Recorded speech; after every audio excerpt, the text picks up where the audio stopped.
যে সমস্ত ইউপি সদস্য যারা নির্বাচনের মধ্য দিয়ে জনগণের কাছাকাছি পৌঁছে গেছেন এবং যাদের সম্পৃক্ততা আছে এবং উপজেলা চেয়ারম্যান ভাইস চেয়ারম্যান সহ তাদের কাছে, তারা এই দীর্ঘ 17 বছর সংগ্রাম করেছে, কষ্ট করেছে। আজকে তাদেরকে আমরা ডেকেছি, আমাদের সামনে নির্বাচন, সেই নির্বাচনে তাদের আমরা জানি তারা সকল সময় ধানের শীষের পক্ষে কাজ করেন।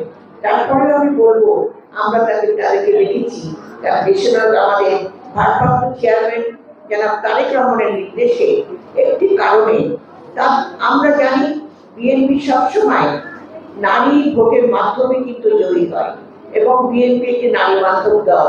সেই নারী সমাজের উপর তার যে আস্থা আছে, বিশ্বাস আছে, সেই প্রান্তিক এলাকার আমাদের যে বোনেরা কষ্ট করে বিভিন্নভাবে বিভিন্ন প্রতিবন্ধকতা এড়িয়ে কাজ করেন, সে তাদেরকে দেখেছি আমাদের আগামী দিনে নির্বাচনের জন্য তারা কিভাবে জনগণের কাছে পৌঁছাবে, কারণ তাদের অভিজ্ঞতা আছে। শুধু তাই নয়, বিএনপির যে ভাবনা, বিএনপি আমাদের এই দেশের জন্য কি করেছে। পদ্মা সেতু, মেট্রো রেল এবং এলিভেটেড এক্সপ্রেসওয়ে নির্মাণের গর্বিত অংশীদার বসুন্ধরা সিমেন্ট। শহীদ জিয়া, দেশের বেগম খালেদা জিয়া এবং জনাব তারেক রহমান আগামী দিনে নারীদের জন্য কি করবে, শিশু অধিকার প্রতিষ্ঠায় কি করবে, এই দেশের জন্য কি করবে, এই ভাবনাটাকে তুলে তারা জনগণের ঘরে ঘরে যাবে এবং ভোট ধানের শীষের জন্য ভোটের জন্য কাজ করবে।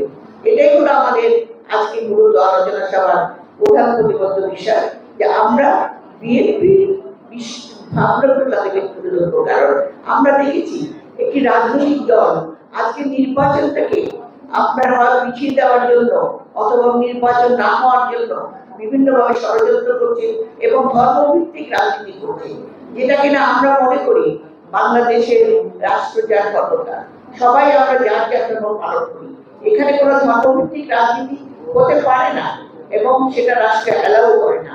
আমাদের সংবিধানে আছে আমরা সকল নারী পুরুষ সব সম্প্রদায় সবাই মিলে আমরা বাংলাদেশী। এই বাংলাদেশী আমরা যে জাতি, এই দেশকে রক্ষা করার জন্য, দেশের স্বাধীনতা রক্ষা করার জন্য আমাদের যে নারী সমাজ যারা প্রতিনিয়ত সংগ্রাম করছে, যাদের এই 17 বছরে স্বামী সন্তান অনেক কিছু তারা হারিয়েছেন, অনেকে তারা জেলে ঢুকেছেন, অনেকে মামলা কেটেছেন, এই যে নারী সমাজ তাদের বিরুদ্ধে তাদের উপর যে অত্যাচার নির্যাতন এবং যা হয়েছে সেটারই আজকে সেই নারীরা যুদ্ধ করে চলেছে, এখনো যুদ্ধ করবে ধানের শীষকে নিয়ে আসার জন্য, ধানের শীষকে এগিয়ে নেওয়ার জন্য। আগামী নির্বাচনে ভোট যাতে সুন্দরভাবে সুষ্ঠুভাবে হয় সেদিকেও আমাদের বোনেরা খেয়াল রাখবেন। কারণ নারী এবং পুরুষ বাংলাদেশে প্রায় সমান সমান।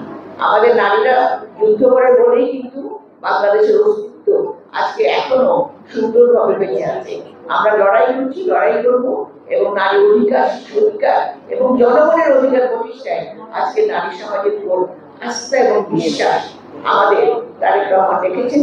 সেই বিশ্বাস এবং আস্থা নিয়ে আমরা এগিয়ে যাব আগামী নির্বাচনে এবং বিএনপির ভাবনাকে সামনে নিয়ে। ধন্যবাদ সবাই।